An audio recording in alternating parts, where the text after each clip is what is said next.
All right. Hi, everybody. It's great to see so many people joining us for this fantastic topic. I am Jen Wilson, the Director of Programming and Advocacy with New England Museum Association.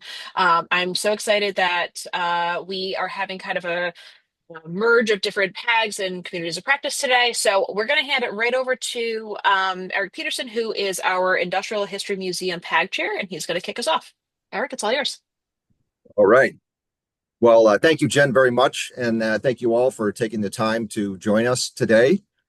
Um, I am the PAG chair, Eric Peterson, chair of the Industrial Museum Group.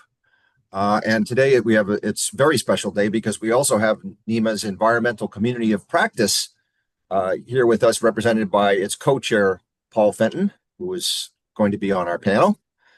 So it's doubly legit. This is a 2-for-1 for sure today. So anyway, today we have a very compelling topic to discuss, one that addresses what museums really like to call today difficult histories. And in particular, this is about the environmental legacy of industrialization. So there's certainly difficulties in that topic.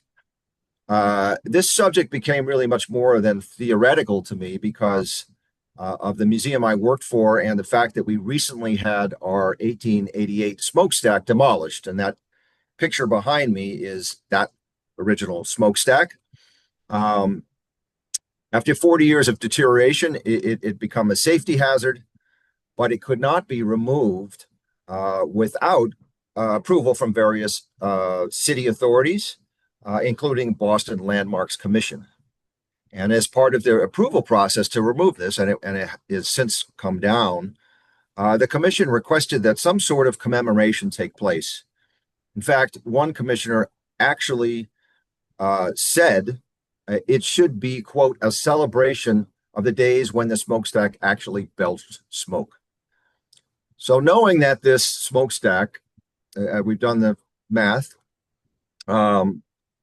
that it exhausted 2.7 pounds of CO2 for every pound of coal burnt here over close to 80 years of operation. How do you simultaneously celebrate amazing achievements in engineering while acknowledging the local and global implications? So that's what we're going to be talking about today. We have 3 amazing panelists who are going to help us with this difficult question. Certainly one that not only determines how we interact with our visitors, but really directly impacts the relevance of industrial museums. Each of them will provide their own perspective, and then we'll open it up to questions from the audience. So I think this is going to be a lively discussion, and it should be a lot of fun. So first up, we have Sheila Kirschbaum, who is the director of the Tsongas Industrial History Center. And she will then, after her, will be Leah Glazer from she's a professor of history and the coordinator of the public history program at Central Connecticut State University. And finally, Paul will bring it up with, he's the director of environmental and outdoor education at the Discovery Museum. So with that, Sheila, what do you got? Thank you, Eric. First of all, I want to say I'm delighted to be part of this group with like-minded professionals. I've been at the Tsongas Industrial History Center since its first spring in 1992. And so I've seen a lot of growth and change. I myself am retiring at the end of this month, so this is one of my final presentations, but I really do hope to stay connected to folks like you and in the ways that we can make a difference in history learning, and especially in helping people see the connections between what we typically talk about when we talk about history and the environmental impacts of the kinds of things that we're often celebrating. So for today's talk, I challenged myself to make a list of the things that we can rightly celebrate here at the Tsongas Industrial History Center. I need to say that I'm employed by UMass Lowell. This is a partnership between UMass Lowell's School of Education, my particular employer, and Lowell National Historical Park. So we're a blended work group. We've got a state side and a federal side. And when I say the word federal, you all know what I mean by that right about now, right? That's part of what I want to share, but in a very tactful way because of the conditions at the moment. They do have an impact on what we teach and how we teach it. That said, when I think about what we have been celebrating since the center opened in October of 1991, there's a definite Waltham tie. Steve, you know I have to say this, right? You know, I was in Waltham celebrating Francis Cabot Lowell's birthday, and Lowell, the city, rarely got mentioned. But really, the first step in what became the city of Lowell happened in Waltham when Francis Cabot Lowell and the so-called Boston Associates established the Boston Manufacturing Company. You can think of it as a prototype or an experiment. It was a successful endeavor that led to the desire to bring it to scale. And with a roughly 7-foot drop in the Charles River in Waltham, they didn't really have as much water power as they needed. And so they came up to what was then the Chelmsford, Tewksbury, Dracut area, where in East Chelmsford, the Merrimack River dropped about 30 feet.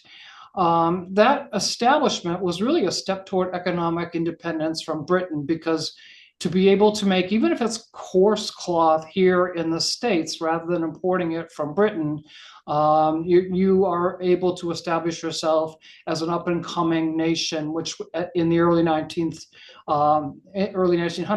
was a desire of Americans.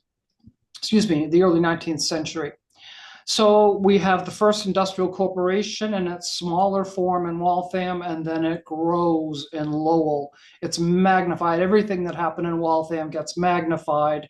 So you've got this, you have an integrated mill like you have in Waltham, but all the steps of production are happening under not just one mill, but ultimately 10 corporations in the city of Lowell. And you have a 5.5+ mile canal system. You have a massive dam crossing the Merrimack River and diverting all the water through that canal system, so that downtown is essentially an island. And the technology and engineering that was involved in protecting that island from floods, for example, massive wooden gates that could be dropped in the event of a flood and close off the canal system, is worth celebrating. These are huge achievements. Using water power instead of exclusively coal, as you saw in Britain in this time in the late 19th century, early 19th century. This is really, in an ecological sense, a better way of powering a mill and canal system. You also have young women leaving farms that size-wise are shrinking throughout New England, because you can only subdivide a farm among so many children in the family before you're running out of space. And we have rocky soil in New England. It's hard to farm. Women then came to Lowell, lured by mill agents and others, recruiters, so that they could make cash wages and get to meet men and interact with other women. And then with the cash wages, purchase things that are made by people who are making the things that they made on the farm, garments and such. So opportunities for women widened, but then right away, I can't say that without acknowledging that the work in the mills was soul crushing. It was monotonous. It wasn't really well paid, although from a woman's point of view, perhaps it was better paid than teaching in the countryside. And then if I continue with the things that we can celebrate, I start adding "but" to the end of every sentence. All of this is contributing to the development of a market economy. But it's one thing to be able to easily purchase things that you used to make, but it's quite another thing to see, as the market economy spreads westward, New England is kind of left behind. I won't go too far into that because it's not our topic. The availability of goods. Yes, it's wonderful. It's convenient. It kind of turns us into consumers, and we become more status conscious. The availability of goods. Yes, that's great. And since they're already prepared and you get the end of your workday, you have some leisure time that you didn't used to have. So you have the advent of more entertainment and things that you wouldn't have enjoyed in a farm village. You also ultimately have safe drinking water, but not until a typhoid epidemic in Lowell and other epidemics, and the waste water from the factories. I'm going to shift now into the downside. The disposal of mill waste, dyes, bleach, sewage led to a much stronger awareness of what it is that leads to human ailments and typhoid and other diseases that can be spread in ways that people didn't understand that they could be. So that scientific development of this period has led to cleaner water for us today. But in between, what do we say to students who visit on a field trip about these kinds of things? What about the implications of cotton textile production on enslaved people in the American South? Now, we're focused on the environment today, but I don't want to continue to compare things that we celebrate with things that we are finding challenging to talk about because they're dark stains in our history without mentioning the importance of to the economy of this cotton that's coming from the American South and picked by and processed by enslaved people. Back to water power, you have to place a dam to divert the water, as I said, but this is going to affect, it did affect the fishing industry in Massachusetts and New Hampshire. There was an awful lot of protest, and there were laws passed about clean water and fishing rights, but they accepted the Concord and Merrimack rivers from some of these laws.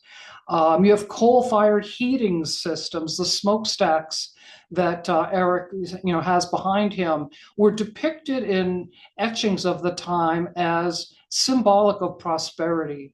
If you have smoke coming out, you've got work going on, you've got progress, you've got prosperity. And in fact, there were people becoming enormously wealthy, and some people feeling wealthier because they have cash wages. But then when you start to examine that economic system, you see trouble down the road. The consumption of materials for building. If you, again, just use the slide behind Eric of the image, and you can picture Lowell's Mills. You've probably seen countless images of them.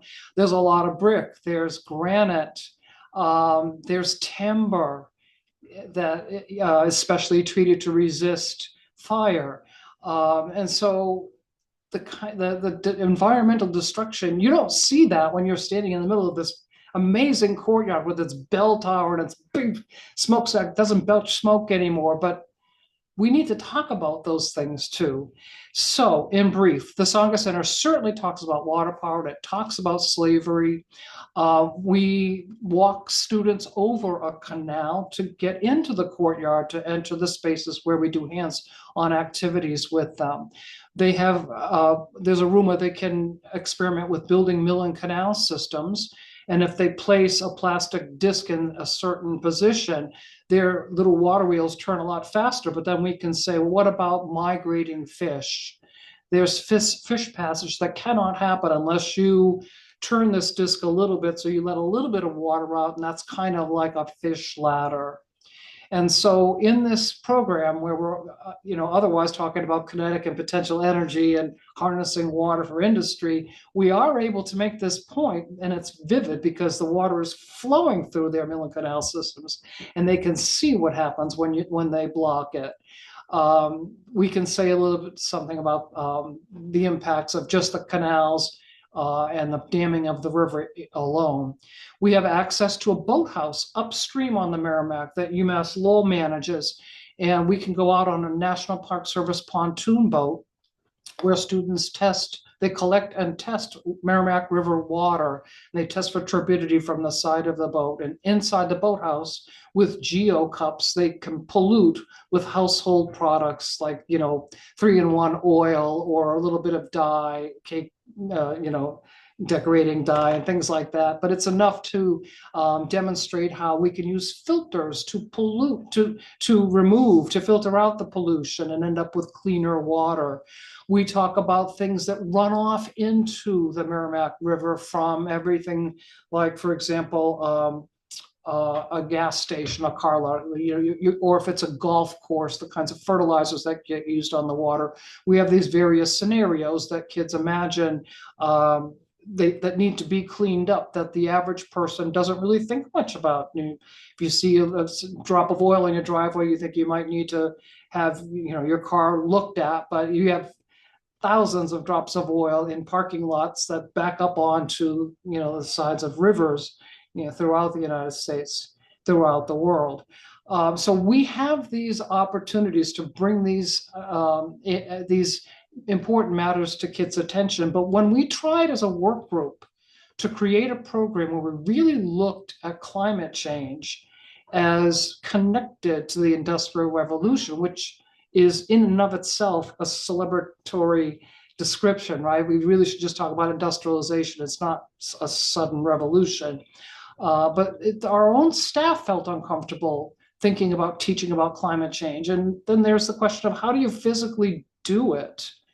And now we're looking at executive orders that we have to comply with as a partly federal agency that, to teach about slavery, to teach about the importance of diversity, to teach about American history from the point of view of the kinds of things that went wrong that we're seeing the effects of today is perhaps to be non-compliant. So that makes addressing difficult histories even more difficult for us today. We have a backlog of things that we want to eventually do because eventually things will settle and we'll be able to address these topics again. But I'm eager to hear from the other panelists and from those who are attending today of the kinds of things that you might have tried or are thinking of trying that would cause teachers to say there's a curricular connection.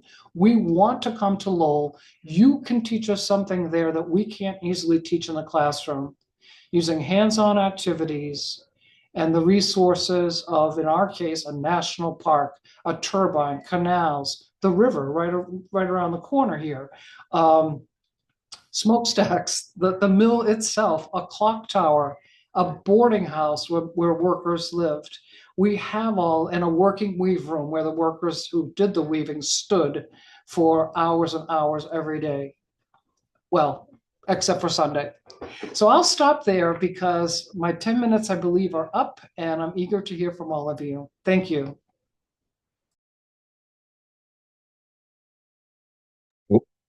Thank you so much, Sheila.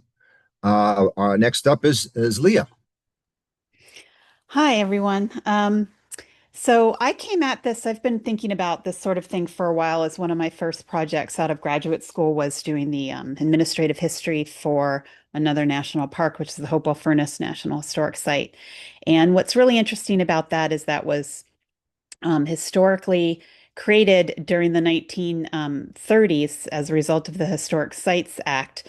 But it was discovered because CCC were clearing out this scarred landscape that had been from the iron furnaces, and they were trying to convert them and put them online as recreational demonstration areas, which later became state parks. So as the CCC were cleaning up, they found, all this grown over resources and almost workers, an industrial village that was almost intact. And the Park Service got very excited because it was kind of like Williamsburg. Um, so they have this intact iron furnace village, which is one of the first examples of American industry. And as they're creating it into a park, there's a big debate about the boundaries. And the boundaries are an issue because if you need to adequately interpret this site, an iron furnace needed water. So they impounded the river, so they needed to include that pond, but the park wanted that for recreation. You needed evidence of the wood to make charcoal. You needed evidence of the limestone, and obviously the iron ore.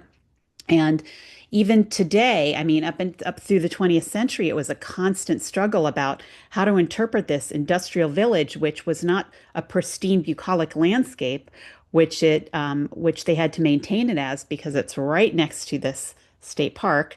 And so the title of this administrative history was an industrial space in a rural place, and really dealing with that tension about how to do that, and something that you can't recreate because then you're impinging on another purpose of that site. So, there's lots of ways that luckily, as we're getting into with kind of virtual interpretation and really to do a lot more in the visitor center than maybe on site to show people what the place might have looked like um, at the time and to really hammer that home that this was not a fresh air kind of place, that even though it is today, it didn't necessarily look like that. So keeping those kinds of things separate. Um, but what one of the reasons I'm on this panel is I wrote one of the ASLH books about interpreting for historic sites and museums and mine was focused on energy. So one of the other messages that I kind of want to get across is this idea of distinguishing the interpretation of industry from fossil fuels. Obviously, they're integrated, but fossil fuels, as Sheila talked about, is not the only energy used for manufacturing. And we and how they became indistinguishable is really an important story that I think we take for granted and we fail to tell. Um, that the key question is why and how did fossil fuels become so integrated with manufacturing? So I think we can kind of celebrate manufacturing and really then also, though, talk more critically about what kinds of energy and why and how we came to use those fossil fuels for that particular purpose. And that's where history becomes critical and historical context becomes critical because it happens with the rise of big business and monopolies and having to control that whole process. Um, and kind of understanding that difference between process and product, but having to control that own process. Fossil fuels are something that one can own and commodify, unlike other sorts of energies. And that became kind of the basis of our American economy. And that is when America became very wealthy and all this. So fossil fuels and that smoke ends up becoming the symbol of prosperity, when it's really the manufacturing that is the symbol of prosperity and the wealth accumulation during that late 19th century Gilded Age time. So, really understanding how we came to these choices. I mean, if we look at the history, we can understand why America eventually chose to embrace fossil fuels. It was portable. It could come to the cities. You could bring that to the bring the energy to the labor instead of the labor to the energy source. Um, but it could also be commodified. It could also be owned and controlled by these businesses that were creating steel and the other uh, basis for the industrial economy, railroad, et cetera. Um, and so it's, again, I think that critical piece of trying to understand and separate how we came to fossil fuels. Um, I mean, we can't sever them, but we have to kind of distinguish them, I guess. How we came to fossil fuels separated from what we've created. And so one of the big messages is to understand that, energy does have a history, as does the environment. Smoke has a history. That billowing smoke that we tend to think of as really positive, that was controversial. People pushed back against smoke. There was a whole progressive era activity that actually came to try make sure that these factories cleaned up their smoke emissions. And once they kind of cleaned it up, then it gave permission to continue to use fossil fuels. So it kind of backfired in a way. But again, understanding that history, that smoke didn't for everyone, did not have these positive implications. And it gives us an opportunity to talk about issues of environmental justice, that certainly people around the factories and the workers were the ones who were suffering these consequences of all of that. Um, and so what I'd like to propose as I kind of wrap things up is this idea of understanding that most of you work at sites. And I see Andy King is here with Emily with Mystic Seaport. But there's certain sites that if we really focus on place-based history and understanding the history of a particular site, we can see the evolution and really talk about the environment start by talking about the environment and continue to talk about the environment through a period of significance for a site. So the Eli Whitney Museum here, where I am in Hamden, it starts off with a water history, but eventually converts to electricity. The site eventually, obviously, was created to produce firearms, but eventually it produced copper wire and gas stoves, and an electrical power plant was put there. And now the worker housing, which is owned by Preservation Connecticut, has solar panels. So you can really talk about a bunch of different types of energy there. And I mentioned Mystic, has wind. It's thematic. It wasn't obviously a historic place, but we have wind there. We have whale oil that was used for lighting. We have the steamship of the Sabino that then has been since converted into a diesel engine um, to not spew that smoke anymore out of the out of the steamboat, and hopefully eventually it'll be some kind of battery. So there's lots of creative ideas that a boat like the Sabino has decided to preserve the steam engine in place. So you keep that technology and you're able to use it, but you don't have to keep kind of polluting the air and celebrating that carbon emission. Um, and so if we look and understand that all of our historic sites are places, and we think about the history of those places, um,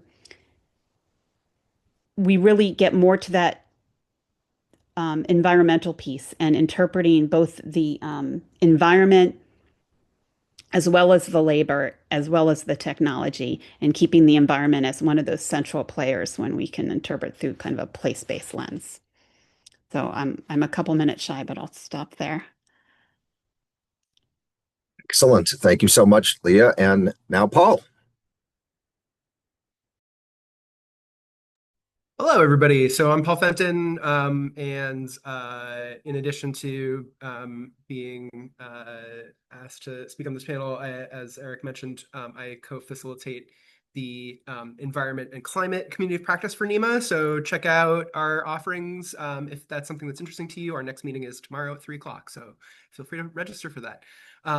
So what I'm going to be, so I come from a background mostly working in science-based institutions. I worked at New England Aquarium for a very long time, and now I'm at Discovery Museum, which is a science-based children's museum. And so I'm going to be talking a bit about how I've come to understand the social science of how we interpret climate change, sort of very broadly, and then a little bit about some of my experiences talking about industrial, or just like the history of the built world, and how the history of the built world can come into tension with the history, or with the environment, if you will. So those two things are obviously not different in a sense, but I think y'all are picking up what I'm putting down. So the most of what I'm going to be talking about comes from a social science organization called the Frameworks Institute. I can put some links into the chat after I wrap up.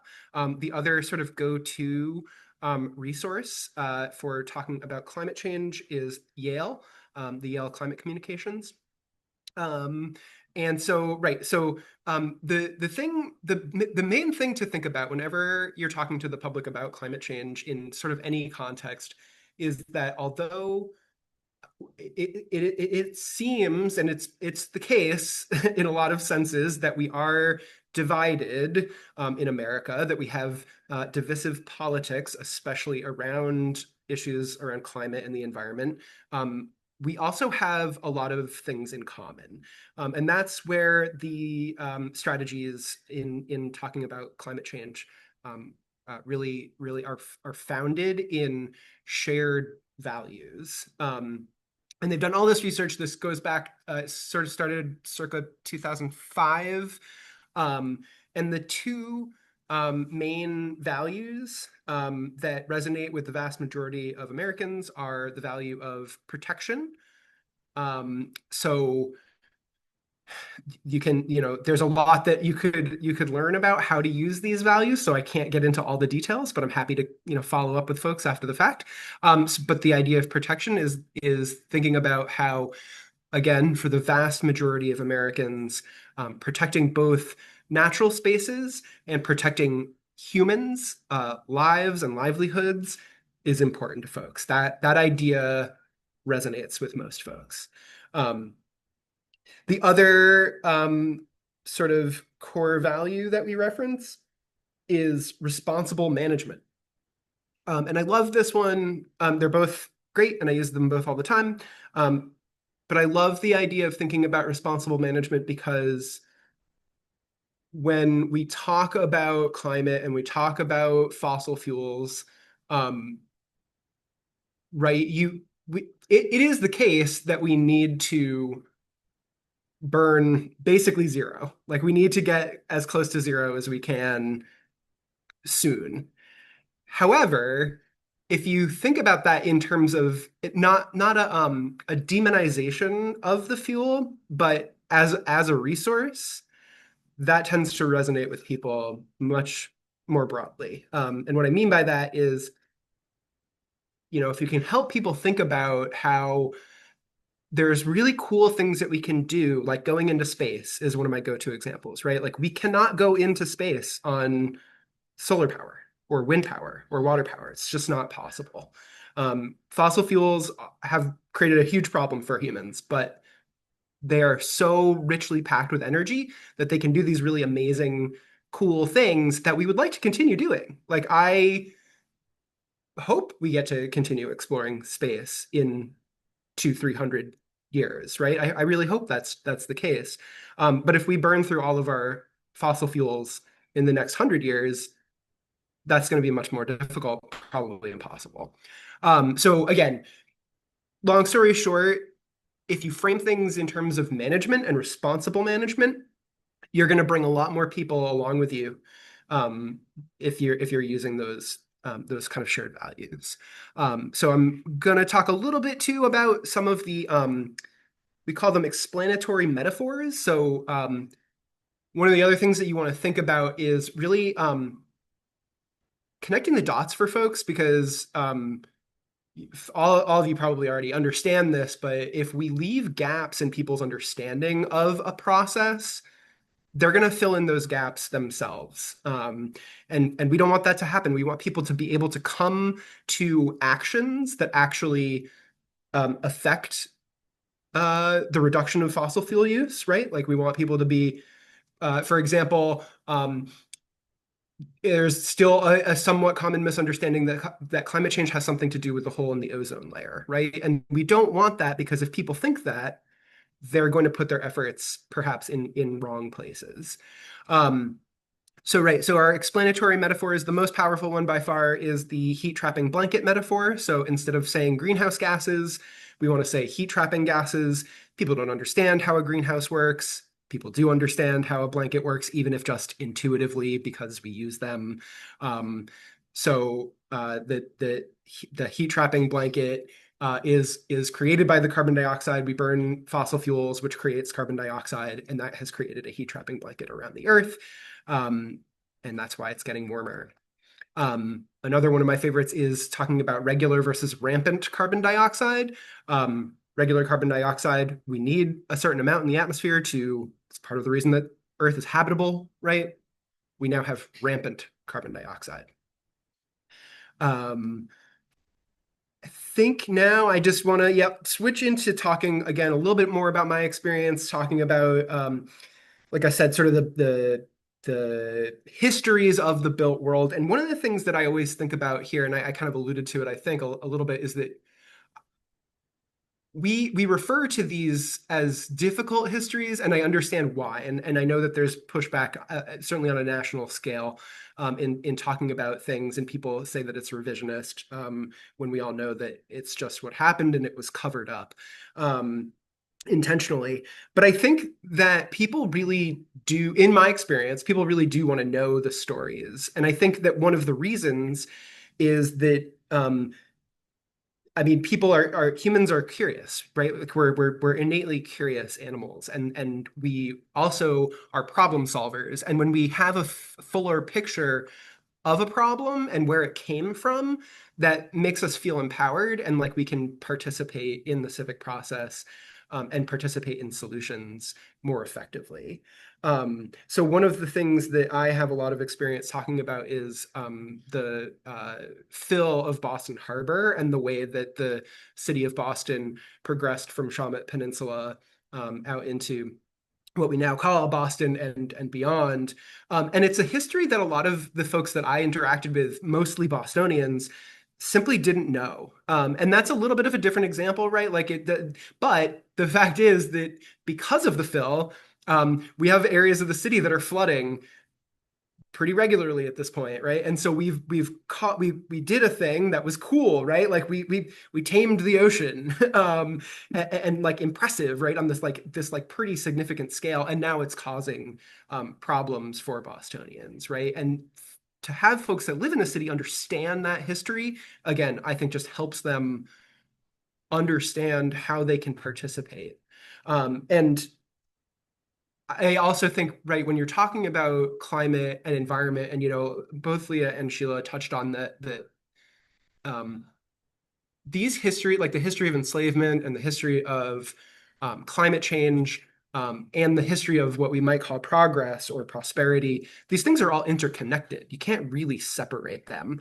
And one of the strategies too to help people is helping people think about what are their aspirations, and how can you move your current conditions in the direction of your aspirational, what do you actually want out of your neighborhood, out of your life, out of your community? And one of the stories that I love to tell, and this will be the last thing before we open it up for questions, is the story in my neighborhood. So I live in Jamaica Plain, Massachusetts, and in my neighborhood, in the 70s, they wanted to put a highway right through the neighborhood, right? And folks in the neighborhood didn't want that to happen, and they got together and they talked to their neighbors, and they talked to the city government, and they talked to the state government, and they got instead a park and a subway line, right? So the path of what was going to be the highway that now goes around the city is a park and a subway line, and I use that park all the time, and I use that subway line all the time, and the reason that I tell that story is because it's the folks that fought and did that community action back in the 70s have improved my life. They saw an aspiration for their neighborhood, and now my life is better, and we can all participate in that. So that's it for me. Thanks so much for listening, and I'll look forward to some questions and conversation. Right, fantastic. Okay, well, you've all heard from our incredible array of insight from different points of view. So now it's up to what you guys, what your thoughts are out there in Zoom land. So fire away with questions if you have any, or just a thought as to what you might have heard up till now. Anybody ready to go?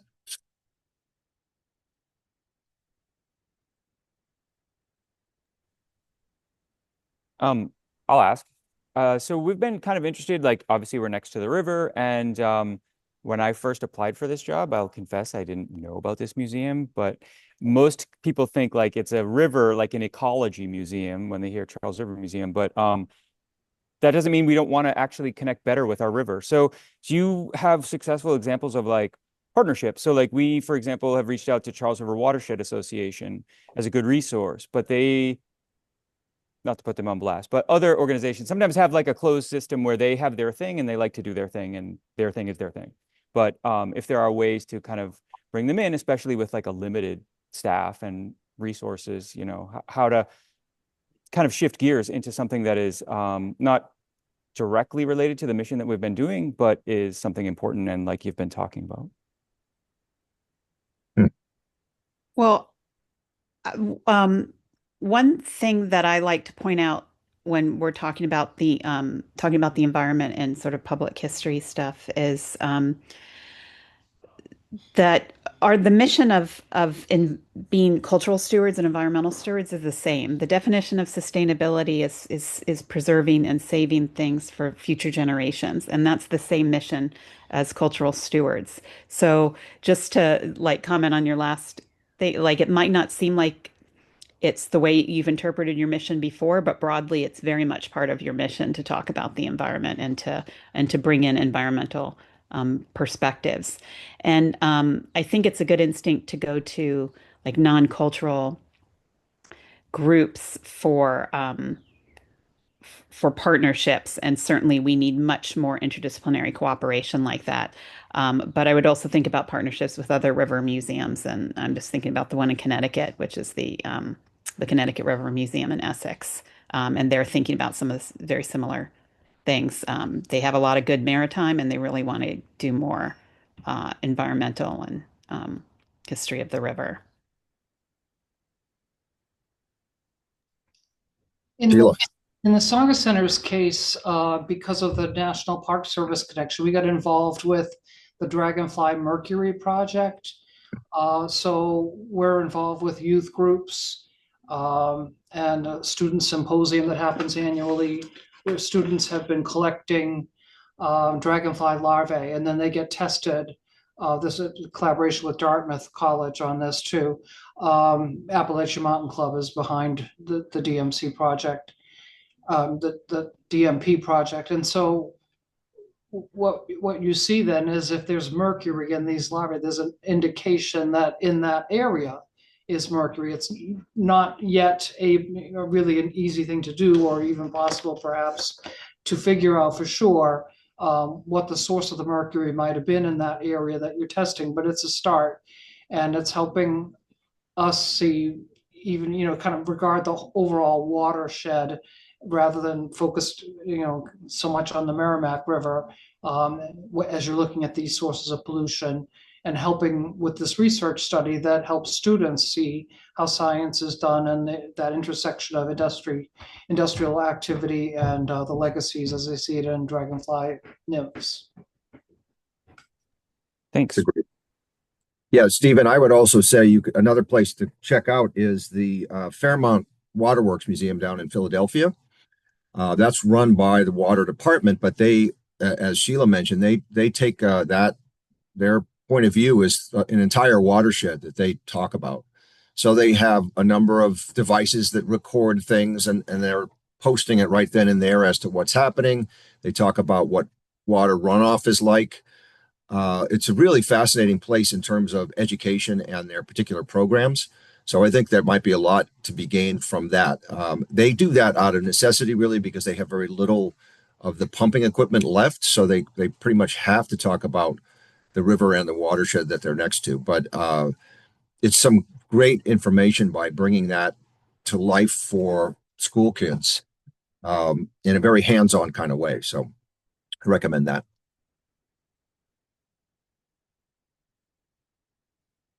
Any other thoughts, insights, anybody? Well, just that idea that we in New England, tend to be very, very siloed, discipline and in region and all of that. And when we talk about the environment, political borders don't matter. So I think it's a really good point about making sure that everybody is connected and cross-disciplinary when we really think about preserving our resources, natural and cultural. Absolutely. Go ahead. John? Hello, Eric and everybody. I enjoyed the program quite a bit. I'm just back from a trip to Buffalo, New York, for a conference with the Society for Industrial Archaeology. And one of the activities at these conferences are process tours. On the tour I took, we went by Love Canal, and this was a site of actually the first Superfund site that was created in the United States. And it's amazing how it had drifted out of my mind. And I shared the visit with some colleagues, and some don't remember Love Canal. For we in nearby or in Massachusetts, of course, there was Woburn, which was the site of the movie Civil Action, and another polluted uh, landscape. And then even more recently, that's come to light is a situation in West Virginia where DuPont was polluting the water with PFAS from the production of Teflon. So I haven't seen a lot of education around those kinds of incidents, but maybe as we become more aware and more directed towards this, that will start to emerge. Um, and it's a challenge to be, you know, active in this in a way that, helps people be inspired to find solutions, because I do think it is a difficult history. It's horrific. And just sharing with a neighbor about Love Canal, she asked, was the company just doing what they thought was the right thing to do when they started dumping their chemicals in the site? So there's a little bit of history there to frame it in context. And I think that there's so many opportunities, and one is to find alternative acts that may not have led to a Superfund site. That's one. But then at the same time, it's also really instructive to see how people learn about this, the actions that they take. In Love Canal, it was, homeowners association with one woman in particular who led the charge to bring awareness and to get remediation for the situation. Anyway, that's very long-winded, putting a lot out there. And, if you don't know about Love Canal, it's worth checking out. And if anyone has thoughts or comments, I'd love to hear. John, how is that memorialized, or what is the setup there when you go and visit? Does this say former home of Love Canal? Yeah. Well, what you see is a chain link fence with a do not enter sign and a barren landscape with test wells. So there's really nothing, if you didn't know about it, there's no way you really recognize it as the site of a Superfund site. The tour person said occasionally there is a memorial sign, but they're not durable and they come and they go. So, I did look just after our tour, I did look, the EPA does have an education page about Love Canal. So at least for the moment, it hasn't been scrubbed from our memory. So that's kind of interesting too. There's a lot out there, and I think it presents us with an opportunity to kind of inform our visitors and maybe shape some kind of programming that builds awareness and maybe will shed some light on alternatives. 3 Mile Island also has a Oh, that's good. Yeah. yeah, I don't know if Paul was about to say something. But they have very little interpretation, and I suspect with the resurgence of nuclear that it's going to be even less. But yesterday at the Connecticut League of Museums conference, I was on a panel and two of my students presented on environmental stories that had to do with local advocacy. Um, and so I think there's a lot of those kinds of stories. The director of the Connecticut League of Museums actually has an article in Park Stewardship Forum coming up, the George Wright, formerly the George Wright Society, and they have 2 issues in a row that have to do with climate change and parks that I just wanted to put everybody on notice for. One's coming out momentarily, and the other one in September, focused more on energy, but might have just some more models. Excellent. Sheila? You go, Sheila. Yeah. Yeah, to the reference that John made to a civil action, in my notes, things the Sanger Center has tried, I didn't mention this, but I will now. We, for a while, kind of riffed off that. We had groundwater simulation tanks where students would enter a room and then they could, we saw these at UMass Dartmouth that they were used as a teaching tool there. It's kind of like an ant farm. You can take a little bit of red dye and drop it into a tube in this, let's picture, layers of sand, and at the bottom, an aquatard, and students could trace the flow of pollution through this simulation tank, and stopping at the aquatard or not if there isn't an aquatard. So they kind of help them see what groundwater pollution that otherwise you can't see does to the environment if it gets drawn up in a well, for example, farther down the tank. We saw the visitation for that program, which also included talking about the typhoid epidemic in Lowell around the turn of the century, drop and drop and drop. And the reason for it was they weren't teaching about groundwater pollution in schools. As hands-on and interesting as this was, it didn't make for a compelling field trip. And so I bring this up because I'm wondering if others in the room are seeing that maybe it's our approach. I can't just blame it on the audience, but truly in Massachusetts and other states where there are curriculum frameworks and standards and maybe high stakes testing, it really does kind of limit the appeal of certain topics that we try to put out there that we think are important.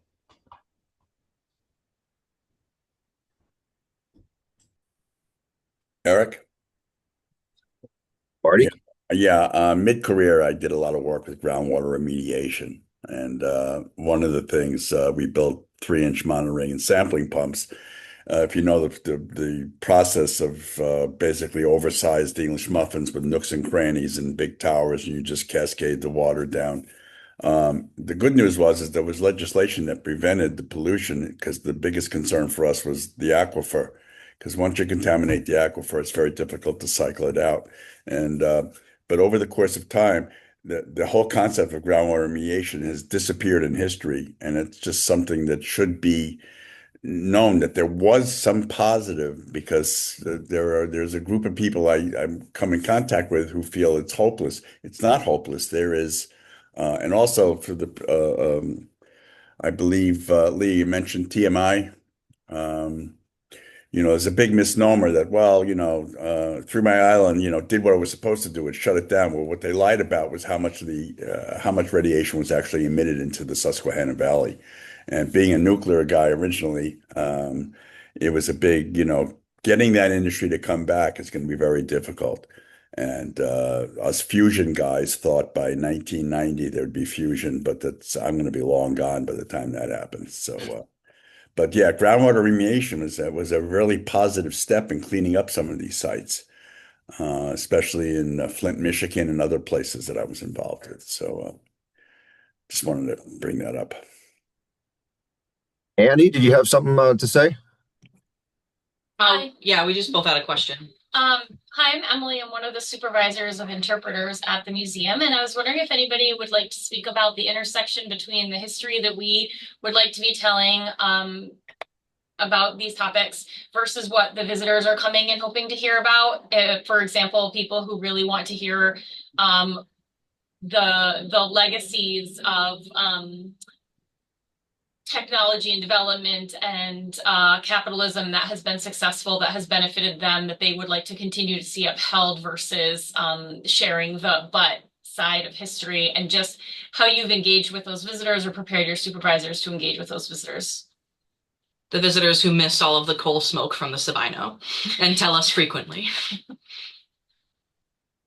I can talk a little bit about that. I'm sure Sheila and Leah can too, but I've thought a lot about this and talked to colleagues a lot about this, because at my time at New England Aquarium, the aquarium is coded for children, and it's coded for live animals, right? And so that's what, and so I was doing a lot of programs for a long time in community centers and libraries throughout Boston.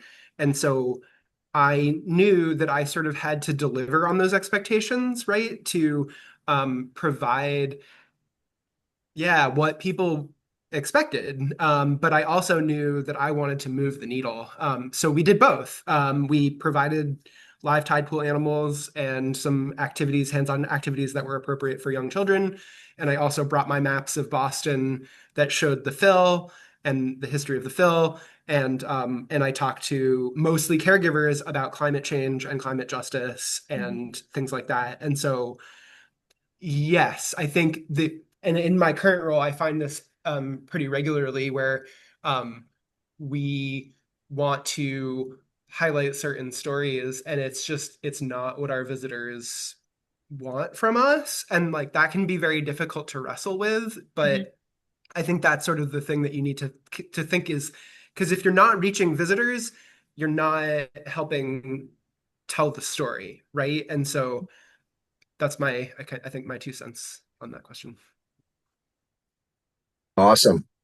Well, I think we're at the end of our time period here. And I really want to thank our panelists for their participation and for also making it really easy for me because I don't have to say anything.